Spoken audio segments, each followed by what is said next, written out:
Nagbabalik sa prime time si Coco Martin. At this time, makakasama niya na po si Julia Montes para sa inaabangang serye na Sigabo. Nasa frontline ng balitang yan, si MJ Marfori exclusive.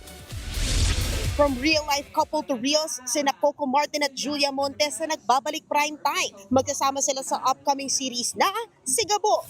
Kakaibang inspirasyon daw ang dala ni Julia sa set at kung kamusta ang working relationship nila sa Sigabo. Pressure. Siyempre pinagandaan ko ito kasi ito yung huling pagsasama namin eh.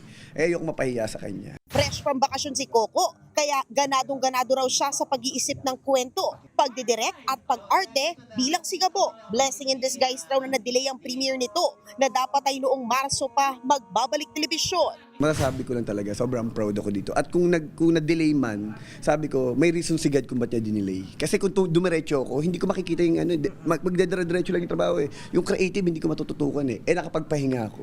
Mas natutukan ko lahat ng angulo. Si Julia naman, very proud kay Coco. Nakita niya raw mismo ang sakripisyo ni Coco para mapaganda ang serye nila. For me, happy ako for Coco kasi talagang alam naman ng tao na sobra talagang hardworking tong taong to. Dahil nakapagpahinga siya, sobrang ganda ng Sigabo. Ako na nagsasabi, sabi ko minsan nakakalimutan akong artista ako kasi pag natutulala ako sa sobrang ganda.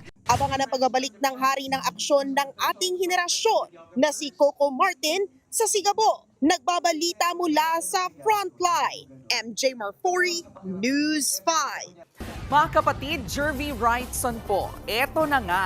Para sa latest showbiz news at iba pang K-alaman, mag-follow at mag-subscribe na sa social media pages ng News 5.